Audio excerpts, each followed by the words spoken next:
용납하고 이해하는 공동체라는 제목으로 말씀을 전하고자 합니다. 참 인생이 평탄하지 않은 것 같습니다. 인생이 평탄하게 살면 참 좋을 텐데 평탄하지 않은 것 같아요. 저희 집만 해도 평탄하지 않습니다. 제가 1년에 벌써 이사를 3번 해야 될 처지에 놓여 있습니다. 갑자기 우리 집주인이 집을 팔았어요. 그래서 또 아마 이사를 해야 될 상황이 아닐까 싶은데 아직 팔린 건 아니고요. 지금 이렇게 아직 보고 있는 일인데 안 팔렸으면 좋겠어요. 그러나 또 그분의 상황을 보면 어렵다고 하니까 꼭 팔려야 될 것 같기도 하고, 인생은 늘 평탄하지 않은 것 같습니다. 여러분 때에는 또 다른 문제들이 있겠죠. 직장 하나 잡는 것도 스펙이 부족해서 또 그런 것들 때문에 마음 상하고, 또 남들 다 연애하는데 연애 하나 못하는 것 같아서 내 맘대로 되지 않는 것 같아서 또 슬퍼하는 청년들도 있을 것이고, 또 스펙을 쌓는 것도 변변한 돈이 없어서 그마저도 독학으로 준비해야 되는 이 처량한 신세, 아마 그런 신세들 때문에 여러분들이 힘들어하는 마음을 가질 때도 있을 것입니다. 그런데 여유가 생기면 좀 나아질까요?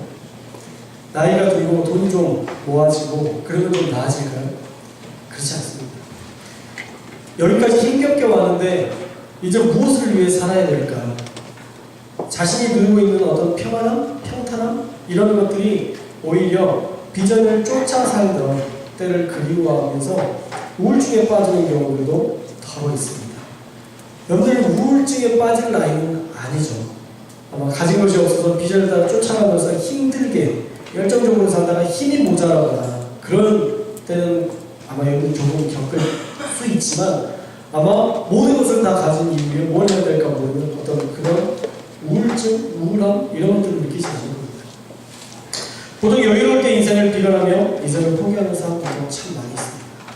그래서 인생은요, 굴곡이 많아서 힘든 게 아니라 인생은 평탄하고 여유로우면 덜 힘든 게 아니라 인생은 살아있기 때문에 힘든 겁니다. 할렐루야. 살아있는 인생이기 때문에 힘든 거예요. 우리에게 늘 어려움과 많은 문제들, 괴로운 것들이 많이 있는데 살아있는 동안 이 문제들은 여러분들을 늘 괴롭힐 것이고 저를 늘 괴롭힐 것입니다. 그 끝은 존재하지 않습니다. 조금 더 힘들고 조금 덜 힘들고의 차이지, 진정한 평안을 누리고 안식을 누릴 수 있는 날은 천국에서 주님을 배울 날, 그때뿐이라는 거예요. 그렇다면 목사님의 말씀에 의지하여 인생을 포기하는 게 맞는 걸까요? 이래도 힘들고 저러면 덜 힘든데 뭐 해보자 뭐해. 제가 그것을 말하기 위해서 이 이야기를 나누는 걸까요? 그렇지 않겠죠? 인생의 어려움을 이기는 방법이 있습니다. 그것을 이길 수 있는 방법은요, 한 가지예요. 내가 주님과 함께하느냐, 함께하고 있지 않느냐, 이것입니다. 오늘 말씀에 보면 사도 바울은 옥중에 갇혀있는 괴롭고 힘든 형편 속에서 에베소 교회에게 무난하며 이렇게 얘기하고 있습니다. 우리 1절 말씀을 함께 읽겠습니다. 1절 말씀 시작.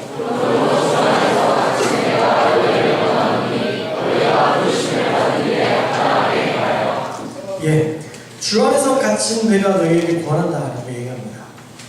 여기서 말씀을 읽으면서 갇힌 것과 주 안에서 갇힌 것의 차이가 뭘까요? 객관적으로 보면요, 형평적으로 보면요, 똑같은 겁니다. 주 안에서 갇힌 거나 그냥 갇힌 거나 객관적인 눈으로 보면 그냥 갇혀있는 거예요. 내가 솔로로 사는 것과 내가 이성 친구가 없는 것과 같은 말이죠. 똑같은 상황인데 같은 말인 거예요. 마찬가지로 갇혀있는 것은 똑같은 상황입니다. 그러나 분명 다른 게 있어요. 그 다른 것은 무엇이냐면 내 마음가짐과 태도가 다르다는 것입니다.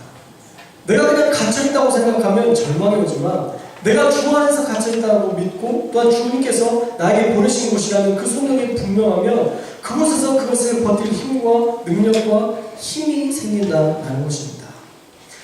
제가 군대 갈 즈음에 늘 교회라는 공동체에서 살았잖아요. 제가 초등학교 4학년, 5학년, 6학년을요, 초등학교 6학년 때부터 교회를 다니기 시작했었어요. 그리고 거의 교회를 이제 계속 나갔었는데, 교회 외에 공동체가 그렇게 많지 않았어요. 저는 친구들하고 다 잘 놀지 않았어요. 친구들이 불건전하게 놀아서 저는 친구들하고 잘 놀지 않았어요. 주로 교회 친구들하고 농구하고 기도하고 찬양하고 말씀 읽고 이렇게 정말 놀았어요. 제 친구 강요한 전도사 아시죠? 우리 다솜이가 강요한 전도사님 교회에서 왔는데 강요한 전도사님이랑 같이 늘 이렇게 친구와 교제하고 그래서 저희 동기들 중에 사역자가 4명이나 있어요. 늘 그렇게 믿음 안에서 살았습니다. 그런데 군대를 간다니까 두려움이 있는 거예요. 그동안 신앙생활을 했고 내 친구들도 다 목사들이잖아요. 서울 신대를 갔기 때문에 다 교육자들이에요. 이런 공동체에서 살다가 어떤 세상이라는 공동체, 내가 그동안 겪어보지 않은 그런 공동체를 간다는 게 심적으로 부담감이 생기더라고요. 그런데 그때 청년 담당하시는 목사님께서 너무 일반적이고 평이한 이야기를 하셨습니다. 너는 군대에 가는 게 아니라 군대에 선교사로 파송됩니다. 아주 평이한 얘기죠. 늘 그렇게 얘기해왔고 들어왔잖아요. 그런데 그 말이 저에게 확 와닿더라고요. 내가 군대에 가는 그 시간이 그냥 단순히 시간을 때우는 그런 곳이 아니에요. 내가 어쩔 수 없어서 2년 2개월을 거기에 있어야 되는 시간이 아니라 하나님께서 나에게 그곳에 보내셔서 그곳에서 믿지 않은 사람들을 만나고 그들과 교제하고 그 안에서 그들을 변화시키는 하나님의 역사를 보고 하나님의 군대로서 내가 선교의 일들을 감당하는 그런 선교사적 사명을 감당해야 되는 생각이 드니까 그 군대가 소망이 생기더라고요. 아, 내가 뭔가 할 일이 있겠구나. 하나님께서 부르심이 있겠구나. 나는 그 소망이 생겼어요.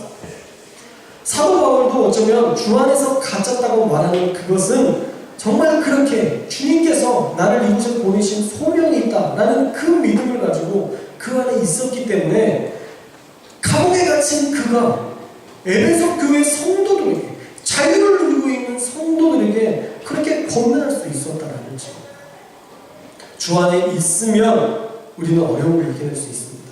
상황이 어떻든 상관없이 주 안에 있으면 갇혔다 할지라도 감사할 수 있습니다. 그러나 문제는 주 안에 있지 않을 때의 문제입니다. 우리가 주 안에 있지 않으면 우리가 주님과 함께하지 않고 공급받지 않으면 우리는 늘 쓰러지고 무너지고 만다는 것입니다. 바라기는 저와 여러분이 늘 주님과 동행할 수 있기를 주님의 이름으로 축복합니다. 어떤 상황이든 그곳에 계신 하나님을 발견할 수 있기를 주님의 이름으로 축복합니다. 학교에 계신 하나님 만나고 계시나요? 학교에서 교수님만 만나지 말고 학교에 계신 하나님을 좀 만날 수 있었으면 좋겠어요. 할렐루야. 직장에 계신 하나님 만나고 계시나요? 직장에 계신 하나님을 만나셔야 돼요. 직장 상사가 화나게 하시죠? 그것만 지금 열받아 하시나요? 아니에요. 하나님이 지금 그곳에서 너 열받아 봐라 하고 그곳에 그런 직장 상사를 주는 게 아니라 그곳에서 그 열받는 과정을 통해서 여러분의 변하지 않는 모난 인격이 변화되라고 그런 상황들을 주신 거예요. 아시죠? 그 참치를 잡아와서 이 참치가 죽지 않게끔 하기 위해서는 상어를 풀어놔야 된다고. 그 얘기 들어보셨죠? 되게 처음 얘기한 것 같네요. 다들 처음 들어보는 것 같네. 어떤 물고기가 싱싱한 상태에서 보존돼서 이 육지까지 오기까지는 시간이 걸리는데 그 생선이 살아남게 하기 위해서 스트레스를 주는 거예요. 그 스트레스가 바로 상어죠. 작은 상어를 풀어놓으면 살기 위해서 돌아다니면서 이 물고기들이 더 오랫동안 산다는 거예요. 그런데 오히려 이 상어가 없으면 이 물고기들이 그 편안함과 그 물 흐름 때문에 오히려 죽는다는 것입니다. 여러분에게 있어서의 그 작은 스트레스는요, 여러분들을 죽이기 위한 게 아니에요. 오히려 여러분들을 살게 하기 위한 하나의 도구일 수 있습니다. 그러나 믿어지지 않죠. 그쵸? 아, 이 스트레스 없으면 더 잘 살 수 있을 것 같은데 아니에요. 그 스트레스가 없으면요, 여러분 기도하지 않아요. 스트레스가 없는데 여러분들 기도해요? 아니요, 기도 안 할걸요. 스트레스가 없는데 나를 힘들게 하는 사람이 없는데 내가 말씀을 보고 하나님 앞에 더 나아가고자 하는 어떤 열망을 가지고 산다고요? 쉽지 않습니다. 그런 스트레스를 통해서, 그런 어려움을 통해서, 그런 고난을 통해서 우리가 하나님 앞에 더 가까이 나아갈 수 있는 기회를 하나님께서 주신 거예요. 그래서 그때에 여러분들이 그 장소에서 하나님을 만나셔야 돼요. 그 직장에서 여러분들이 힘들게 하는 그 사람을 통해서 여러분들이 하나님 앞에 기도하는 거예요. 하나님 도대체 왜 나에게 이런 진한 가시를 저에게 주셨습니까? 왜 이렇게 큰 가시를 저에게 주십니까? 하나님 앞에 기도하는 거예요. 그러면 하나님께서 깨닫게 하시는 거가 있을 겁니다. 분명히 깨닫게 하실 거예요. 그러면 그 말씀하신 말을 따라서 우리가 다시 그 안에서 승리하고 이겨나가야 된다는 것입니다. 사도 바울도요, 자신의 그 갇힌 상태에서도 에베소 성도들에게 이렇게 얘기합니다. 너희가 부르심을 받은 일에 합당하게 행하라. 너희가 부르심을 받은 일에 합당하게 행하라. 여러분들은 지금 이미 성도로 부르심을 받았습니다. 어떤 분들은 이제 사역자로 부르심을 받아 나아갈 것입니다. 여러분의 자리에서 하나님께서 부르신 그 부르심에 합당하게 행하고 합당한 믿음을 가지고 합당한 역사들을 이뤄내며 사는 것, 그것이 하나님께서 우리에게 요구하시는 일이라는 것입니다.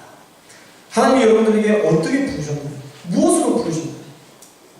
그냥 주일에 예배만 드리고 가는 것, 이것이 여러분의 부르심입니까? 주일 성수, 이것이 하나님께서 부르신 부르심입니까? 아니에요. 그것에 그쳐서는 안 됩니다. 하나님은 여러분에게 특별한 부르심을 가지고 부르셨습니다. 할렐루야. 할렐루야. 할렐루야. 좀 더 부흥식으로 할까요? 하나님은 여러분에게 특별한 부르심을 가지고 부르셨어요. 오늘 여기 말씀을 보면 너희가 부르심을 받은 일에 합당하게 해라 라고 얘기하는 이 부르심 받은 일을 헬라에 보면 클레시스라고 얘기합니다. 클레시스. 이것은 하나님의 구원에 참여하도록 하는 신의 초대, 부름, 소명이라고 얘기하고 있어요. 하나님께서 여러분들을 부르실 때에 하나님께서 초대하신다는 거예요. 분명한 부르심으로 초대한다는 거예요. 그리고 또 그 뒤에 보면 오스 칼레오라는 말이 들어있는데 이 칼레오라는 말은 크게 부르다, 분명하게 알다라는 뜻이 있습니다. 그래서 하나님이 여러분들을 부르실 때에 분명하고도 명확한 소명을 여러분들에게 다 말씀하신다는 거예요. 아, 하나님 나에게 뭘 부르셨는지 모르겠어 라고 생각하는 분들이 있을 거예요. 그런데 하나님은 부르실 때에 분명한 목적을 가지고 분명한 뜻을 가지고 여러분들에게 늘 말씀하고 있다는 것입니다. 문제는 우리가 그것을 듣지 않고 있다는 거예요. 제가 여러분들에게 어떤 일을 시킬 때에 지혜야, 목사님 지금 너한테 좀 부탁할 게 있는데 들어줄래? 예, 목사님 들어드릴게. 뭐죠? 맞춰봐. 뭘까? 내가 부탁하는 게 뭘까 도대체? 하나님이 이렇게 우리를 부르시겠어요? 하나님이 우리를 부르시는데 뭘 해야 될지 모르게 비밀이야. 어떻게든 네가 한번 맞춰봐. 하나님이 안 알려주시고 그걸 맞추게 하실까요? 그렇지 않다는 거예요. 원어적인 말씀에서도 보면 크게 부른다고 얘기하고 있어요. 누구든 듣게 분명하게 크게 부르시고 하나님께서 그 일을 이룰 수 있도록 초대하셨다는 것입니다. 여러분들 모두에게 그 비전과 소명과 목적이 있어요. 하나님은 여러분들을 그냥 태어나게 하지 않으셨습니다. 그냥 자라나게 하지 않으셨어요. 그냥 나이 들게 하지 않았어요. 하나님은 여러분들이 그 나이를 먹어가면서 하나님께서 원하시는 그 목적을 알기를 원하십니다. 문제는 우리가 그렇게 알고자 하는 열망이 없다는 거예요. 정말 그렇게 미치도록 하나님의 원하시는 그 소명을 알고 싶다면 몇 달이고 금식해야죠. 몇 달이고 하나님께 기도해야죠. 정말 내가 진심으로 하나님께서 부르심을 알고 싶다면 다 내려놓고 기도원에 가서든 성결 동산에 들어가서든 이렇게 그곳에서 하나님의 부르심을 계속 구해야죠. 그러지 않잖아요. 대부분 이렇게 하잖아요. 막연하게 아 뭐하지? 하나님 뭐 했으면 좋겠어요? 아 뭐하지? 도대체 뭘 해야지? 내가 좋아하는 게 뭐지? 늘 비전을 이야기하면 내가 좋아하는 것만 찾아요. 내가 좋아하는 게 뭐지? 여러분 좋아하는 거 뭐예요? 아니 여러분이 좋아하는 걸 여러분이 모르는데 누가 알려줘요? 여러분이 좋아하는 것도 잘 모르는데 어떻게 하나님께서 비전을 달라고 얘기할 때 그것이 하나님의 비전인지 하나님의 음성인지 우리가 분별할 수 있겠냐고요. 여러분들이 좋아하는 것, 중요한 것. 그러나 그 좋아하는 것 이상으로 중요한 것은 하나님이 나를 왜 태어나게 하셨고 나를 왜 부르셨는지 그게 분명해져야 돼요. 하나님은 저를 부르신 이유가 무엇인지 저도 궁금했던 적이 있습니다. 저는 목회자로 그것을 헌신했고 이 목회 일들을 감당하고 있어요. 목회 일을 감당하면서 가장 행복한 시간은요, 정말 낙담해있고 힘들어하는 청년들이 저를 만난 이후에 하나님의 말씀을 들은 이후에 변화되는 모습을 보면 너무 감격스럽습니다. 너무 기쁩니다. 사람을 세우는 것, 사람을 치유하는 것, 이것이 저에게 있어서의 하나님의 부르심입니다. 말씀을 통해서 변화시키는 것, 이것이 저에게 있어서의 하나님의 부르심입니다. 여러분들 모두가 그렇게 할 수 없죠. 여러분들이 다 목회를 할 수 없잖아요. 또 여러분들이 다 목회를 해서 안 돼요. 제가 설 자리가 없어요. 여러분들이 다 목회를 하면 제가 설 자리가 없습니다. 모든 사람들이 다 똑같은 일을 할 수 없어요. 그러나 다 다른 일을 하지만 그것이 합력하여 선을 이루는 놀라운 역사를 우리가 감당할 수 있다는 것입니다. 사랑하는 여러분, 하나님의 부르심이 너무도 분명합니다. 이미 여러분에게 말씀하시고자 하는, 또한 여러분의 기질과 성품과 여러분의 상황을 가장 잘 아시는 하나님께서 여러분들을 어떻게 쓰실지 하나님은 이미 다 계획하고 계세요. 그러니까 이제 여러분들 그것을 찾으시면 됩니다. 발견하기 위해서 조금만 더 기도하고 조금만 더 말씀을 읽고 조금만 더 하나님 앞에 나아가십시오. 그러면 하나님의 그 말씀하시고자 하는 그 분명한 소명과 여러분이 태어난 목적들을 여러분들이 발견하게 될 것이고 그 일들을 감당할 것입니다. 어쨌든 이제 그 소명을 발견한 사람들, 발견하지 못하는 사람들은 꼭 소명을 발견해야 되고요. 소명을 발견하지 못하신 분들은 이제 소명을 발견하신 분들은 이제 해야 될 것은 그 소명이 흔들리지 않고 이제 그 일들을 감당할 수 있는, 행할 수 있는 그런 능력 가지고 감당해야 된다는 거예요. 우리가 부르심에 합당하게 살고 합당하게 행한다는 것, 이것이 정말 쉽지 않습니다. 제가 목회자로서 살아간다는 건 정말 쉽지 않은 일이에요. 목사로서 살아간다는 건 정말 어려운 일입니다. 꼭 목회를 한번 해보셨으면 좋겠어요. 정말 이게 얼마나 어려운 일인지. 여러분들이 고통을 당해봐라 그게 아니라 저의 마음을 알면 하나님의 마음도 알 수 있을 거예요.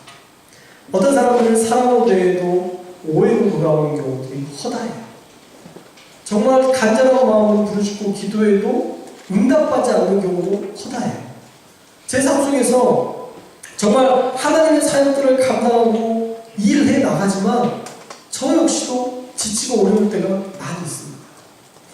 여러분 역시도 그럴 거예요. 직장의 일을 감당하면서 교회 사역을 감당하면서 얼마나 많은 일들 때문에 힘들고 어려워서.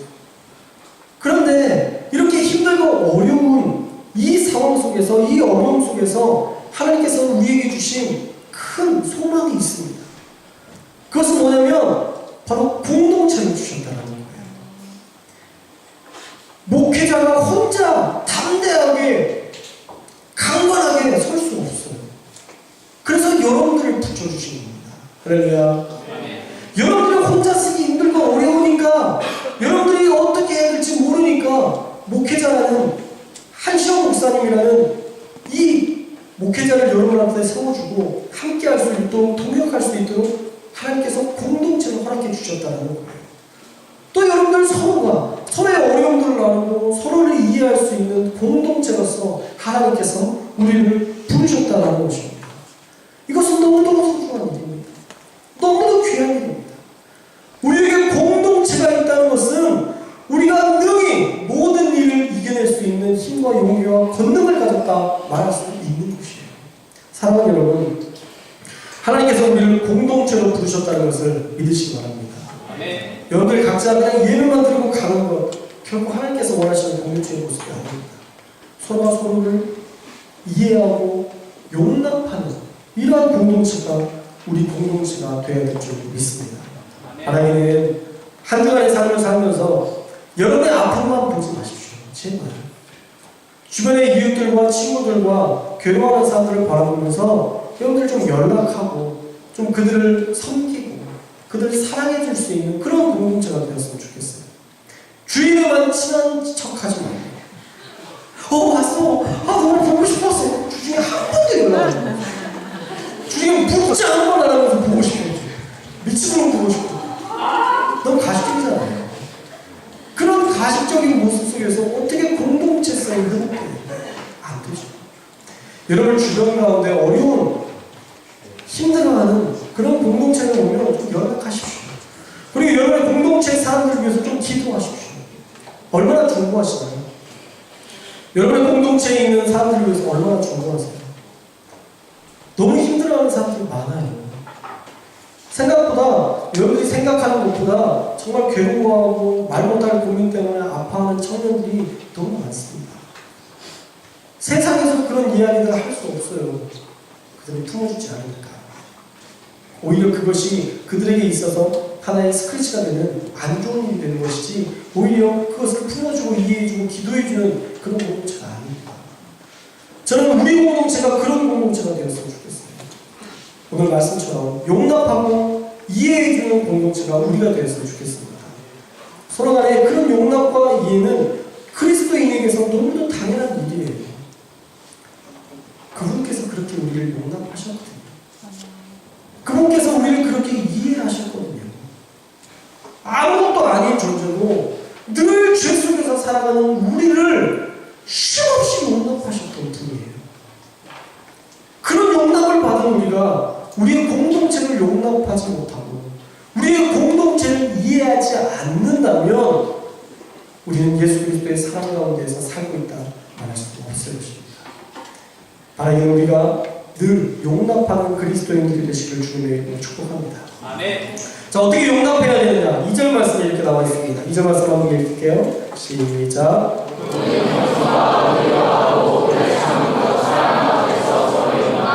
예. 모든 사람을 대할 때 겸손함으로 대하십시오. 그것이 용납하는 귀한 방법입니다. 남보다 나를 더 낮게 여기십시오. 나보다 더 나은 존재를 여기십시오. 나보다 남을 더 낮게 여기시면 안 됩니다. 밑에 있는 것으로 여기시면 안 돼요. 늘 그 사람을 존중하고 이해하고 배려하셔야 됩니다. 겸손은요, 가진 것이 조금이라도 더 있는 사람이 겸손해야 되는 것입니다. 할렐루야. 169 앞에서 170 이상의 사람들 고개를 숙이셔야 됩니다. 제 앞에서 다 고개를 숙이십시오. 조금 더 가졌다면 그 사람이 고개를 숙여주는 것, 그것이 바로 겸손입니다. 왜 이렇게 키가 작으세요? 이렇게 놀리지 말고. 내가 가진 것이 더 있지만 제가 가진 것은 당신이 가진 덕색에 비하면 아무것도 아닙니다. 그 사람이 가진 어떤 것을 칭찬하면서 높이는 이런 모습이 바로 겸손이에요. 제가 한때 강남 대치동에 살 때가 있었습니다. 친구 목회자들과 가끔 대화하면 정말 어떤 청년 친구들은 되게 부러워했어요. 강남에 산다고. 그럴 때마다 솔직히 강남 좋긴 해요. 살기 정말 좋습니다. 조금만 나가면 큰 병원들도 많고요. 조금만 나가면 먹거리도 정말 맛없는 집이 없어요. 강남에는 맛없는 집이 없어요. 강남은 맛없으면 망해요. 바로 망해요. 그러니까 맛없는 집이 거의 없어요. 혹시 망하지 않는다면 돈이 많은 집이에요. 돈이 많아서 그냥 심심풀이로 기억이나 하지 뭐 그러면서 이렇게 하는 사람들이지, 그러지 않는 사람들은 거의 다 맛이 있어요. 그런데 강남에 산다고 부러워하는 친구들을 가끔 만나면 제가 이렇게 얘기했습니다. 나 강남 극빈자야. 정말 그랬습니다. 강남에서 극빈자로 살았습니다. 물가가 원체 세기 때문에 거기에서 살면서 누리는 거는 뭐 상상도 못했고요. 간신히 살아갔습니다. 간신히 살아갔기 때문에 강남 극빈자라는 말이 거짓말은 아니었지만 제 친구들에게 그렇게 이야기하면서 그 친구들이 부러워하는 것에 대해서 제가 낮은 자세로 그들에게 이야기했던 그런 모습이었어요. 여러분들이 저의 모습을 본받으라는 게 아니라 남의 마음을 공감해주고 그를 높여줄 수 있는 것이 바로 겸손함의 태도라는 것입니다. 우리 안에 그런 겸손함이 넘쳐날 수 있었으면 좋겠어요. 할렐루야. 아멘. 서울대 나왔다고 해서 자랑할 게 없고요. 서울 신대 나왔다고 해서 기죽을 거 없어요. 서울 신대가 한 글자 더 많습니다. 할렐루야. 그 어떤 것이든 학력이든 무엇이든 그것이 우리 간에 서로가 서로에게 연결되는 이해할 수 있는 어떤 공동체를 깨는 게 되지 않았으면 좋겠어요. 학력이 뭐가 중요합니까? 그리스도 안에서 학력이 뭐가 그렇게 중요해요? 서울대, 이대, 연고대 그게 뭐가 그렇게 중요해요? 우리가 지금 살아가고 있다는 게 중요한 것이, 우리가 그리스도 안에서 함께하고 있다는 것이 중요한 것이 무슨 학력이 그렇게 중요합니까? 조금 몸이 불편하고 조금 몸이 좋고 뭐가 불편해? 뭐가 그렇게 그게 문제가 됩니까? 우리는 문제되지 않아요. 용납되고 이해되는 그런 공동체가 될 수 있었으면 좋겠습니다. 그런 겸손함으로 모든 사람들을 포용할 수 있는 그런 공동체가 되어야 됩니다. 또 하나는 온유함으로 대하라고 얘기하고 있어요. 온유함. 온유하다라는 말은 길들여지다라는 뜻이 있다고 얘기했습니다. 온유함은요, 길들여지다라는 뜻이에요. 태어날 때부터 온유한 게 아니에요. 딱 태어나는 때부터 우는 것도 그냥 조신하게 울고, 이게 온유함이 아니에요. 온유함은요, 길들여지는 거예요. 옛날에는 대단히 강했던, 정말 야생과 같이 길들이지 못했던 그런 사람들인데, 예수 그리스도 때문에 조금씩 길들여져서 그 안에 평안함이 찾아오고 하나님께서 주신 평안함으로 모든 사람들을 대하는 그 사람이 바로 온유한 사람인 것입니다. 그래서 온유는 길들여지다는 뜻이 있어요. 그래서 우리 성품도 길들여져야 되는 거예요. 나 원래 이런 성격이야. 제발 좀 버리세요. 여러분 원래 그런 성격 아니었어요. 여러분 태어날 때부터 그런 존재는 아니었어요.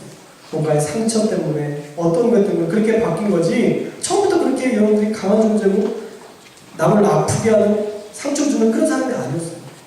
여러분들이 좋은 상태에서 나쁜 상태로 바뀌었다면 나쁜 상태에서 또 좋은 상태로 바뀔 수 있는 거예요.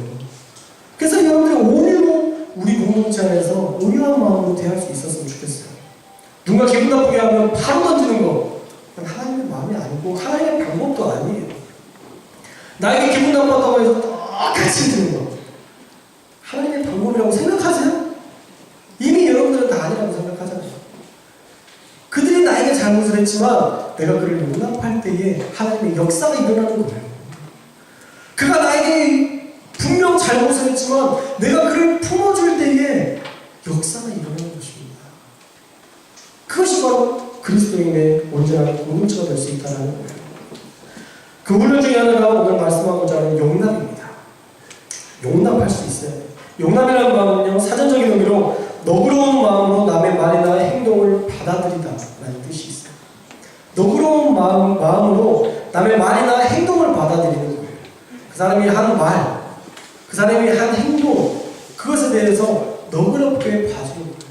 너그럽게 봐주기 위해서 우리가 해야 될 어떤 상황에 닥쳤을 때 우리가 먼저 뱉어야 될 한 가지 단어가 있습니다. 그것은요, 그럴 수도 있지. 한번 해볼까요? 시작! 자, 그렇게 하면 안 돼요. 그럴 수도 있지. 짜증난 상황이고요. 그럴 수도 있지. 자, 성주 아시죠? 해봅시다. 시작! 그럴 수도 있지. 네. 좋죠? 누군가가 나에게 잘못했을 때, 그럴 수도 있지. 왜냐면 그 친구의 삶을 보면 그럴 수 있는 게 있거든요. 그럴 수 없는데 그런 사람들이 많지 않아요. 대부분 어떤 환경이나 상황이나 그런 어떤 아픔 때문에 그것으로 인해서 그런 말이나 그런 행동을 했을 경우가 많아요. 그래서 여러분이 조금만 더 그 사람들 향해서 어떤 일을 그 사람이 나에게 잘못된 일을 하거나 내가 이해할 수 없는 일을 했을 때, 그럴 수도 있지. 혹시 그 사람이 어떤 일이 있어서 그런 거겠지 라고 우리가 용납하고 이해하면 그 사람을 받아들일 수 있다는 거예요. 조금 다른 차이인데 완전히 다른 말이 있습니다. 그럴 수도 있지에 한 글자를 추가하고 한 글자를 빼면 완전히 달라요. 어떻게 그럴 수가 있지? 이렇게 나는 거예요. 그 사람에게 한 행동에 대해서 어떻게 그럴 수가 있지?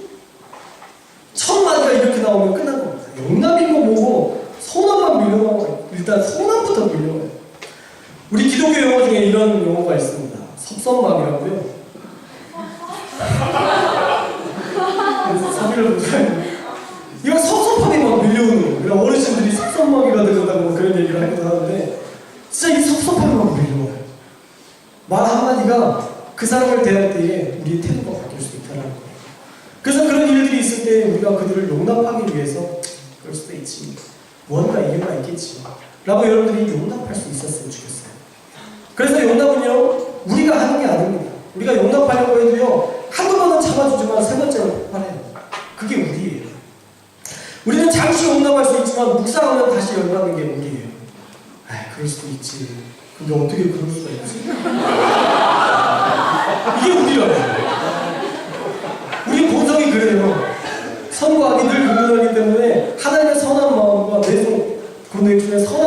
구하지 아니하는 줄 아니 내가 원하는 내게 있으나 선을 행하는 것은 없다. 내 안에 있는 죄의 법과 성령의 법이 늘 싸운다 얘기하잖아요. 늘 싸우는 거예요. 그럴 수 있지. 그랬다가도 금세 묵상하면 마음이 바뀌는 거예요. 그래서 우리가 그 사람을 완전히 용납할 수 있는 방법은요, 성령 안에서 용납될 때 가능한 겁니다. 하나님의 사랑으로 인하여서 용납할 때 가능한 거예요. 3절부터 6절 말씀을 함께 마지막으로 읽도록 하겠습니다. 3절부터 6절 말씀 4장 에베소서 4장 3절부터 6절 시작.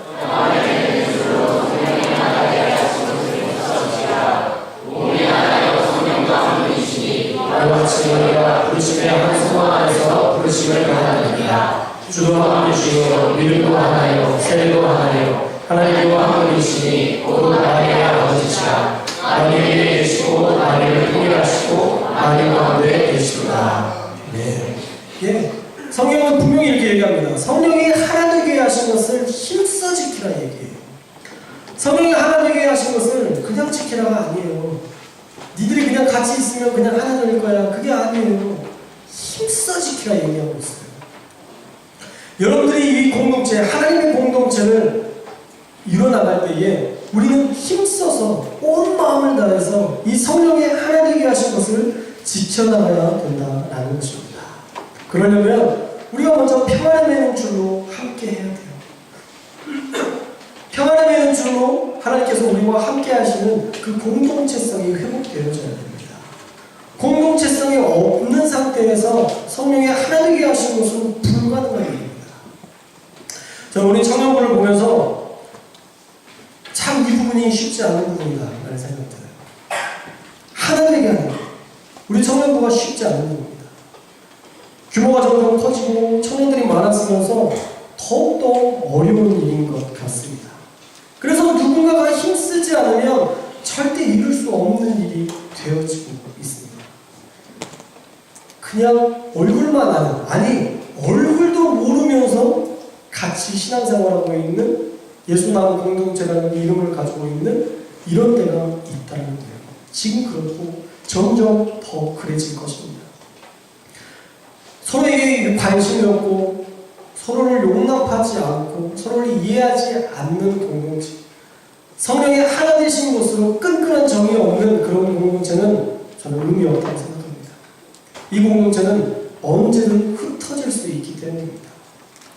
서로가 서로 간에 사랑이 없고 서로가 서로 간에 용납하지 않는다면, 그런 성령의 하나 되신 것이 이 안에 있지 않는다면 우리는 언제든 흩어질 수 있는 공동체고요, 우리는 생명력 없는 공동체로 전락할 수밖에 없다는 거예요. 그래서 우리는 성령을 바라보아야 합니다. 그래서 우리는 성령과 동행해야 됩니다. 할렐루야. 공동체에 문제가 생길 때마다 성령님께 그 문제를 가지고 나아가야 됩니다. 엎드려야 됩니다. 우리 청년부가 최근에 가장 큰 문제점이 하나가 기도하지 않는 문제점인 것 같아요.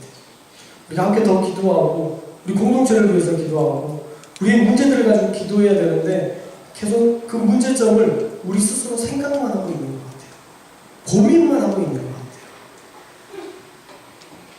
문제가 생겼을 때에 그 문제를 푸는 방법은 많은 생각이 아니라 그리스도인이라면 기도라는 거 당연히 아실 것입니다. 그래서 여러분들이 더 많이 기도할 수 있었으면 좋겠어요. 우리 청년부를 위해서 더 많이 기도할 때입니다. 셀리도 30명을 놓고 기도했지만 그렇게 간절히 기도했지 않다는 제 안에 회개도 있어요. 그래서 더 기도할 겁니다. 아마 이제 더욱더 구체적으로 여러분들에게 교육감 부탁하는 걸 담을 거예요. 여러분들 조이지 않을 겁니다. 막 다그치지 않을 겁니다. 성령께서 여러분들에게 깨닫게 하실 때 여러분들이 함께 해주십시오. 억지로 하는 셀리더, 억지로 하는 사역, 열매가 달라요. 열매가 덜 해요. 그래서 여러분들이 자원해서 이 사역들을 감당해 주면 가장 좋을 것 같은데 더 기도해야 될 것 같아요. 더 많이 기도해야 될 것 같아요. 여러분들도 기도하십시오. 기도하는 목사님 저를 셀리더로 부르시면 어떻게 해요? 그런 생각하지 마시고요. 기도해 주세요. 기도하시다가 정말 그렇게 정말 여러분들에게 다가오면 헌신하시고, 그런 마음이 들지 않으면 여러분의 상황이, 여러분들이 어떻게 다 셀리더를 해요? 못하잖아요. 이해합니다. 다 다 셀리트 할 수 없습니다. 여러분들 셀리트를 다 할 수 없기 때문에 여러분들이 중보자로서 사단하는 겁니다. 그래서 하나님께서 어느 시기가 되면 우리를 세우실 때 우리가 모두가 하나님의 사역들을 기쁨으로 감당할 수 있는 그런 역사가 있었으면 좋겠습니다. 더 많이 기도할 수 있는 우리가 되었으면 좋겠습니다. 교회가 살아있고 교회가 생명력이 있다는 것은 예배를 통해서 우리가 알 수 있어요. 예배를 통해서 생명력 있는 청년들이 일어나면 그때는 정말 생명력 있는 공동체가 될 수 있습니다. 그런데 교회에서 청년들이 예배 가운데에서 생명력 없이 살고 있으면 100% 여러분의 삶이 생명력 있게 주님과 동행하지 못하는 상태일 수 있어요. 여러분의 삶을 좀 체크해 보시기 바랍니다. 할렐루야. 가장 문제는 저입니다. 제가 알고 있어요. 여러분들보다 더 큰 문제는 저예요. 영적 리더로 세운 제가 더 주님 앞에 엎드리고 더 신실하게 살아가고 더 목숨을 걸고 하나님 앞에 기도해야 되는데 지금 그러지 못했다라는 그런 생각이 들어요. 그래서 여러분들의 책임이 아니라 제 책임이에요. 제 책임이어서 정말 더 기도하려고 몸부림치고 있고요. 지금 더 열심히 주님과 동행하려고 저 역시 계속 애쓰고 있습니다. 혼자 하기는 어려운데 여러분들이 저를 용납해 주셨으면 좋겠어요. 그리고 저를 위해서 함께 기도해 주셨으면 좋겠습니다. 그리고 이 모든 사역 가운데 우리가 조금만 더 이해하고 함께 갈 수 있었으면 좋겠어요. 목사님 왜 그러셨어요? 이 말보다는 왜 너는 그렇게 했냐? 라고 말하는 어떤 손가락질보다는 그 사람들을 향해서 용납하고 이해하고 사랑의 기도를 통해서 함께 갈 수 있었으면 좋겠습니다. 우리 예수님 정력교회가 기도로 성령의 하나 되신, 성령의 하나 되게 하신 그 은혜로 서로를 용납하고 이해하고 세상에서 그렇게 용납받는 곳이 없잖아요. 우리가 서로 용납하지 않으면, 우리가 서로 사랑하지 않으면 어디서 그런 사랑을 받겠어요. 우리가 이 안에서 늘 공급받고 사랑받는 저와 여러분, 그리고 하나님께서 우리를 도우시는 놀라운 역사를 날마다 경험하는 예수 남은 청년교회가 되시기를 주님의 이름으로 축원합니다. 기도하겠습니다.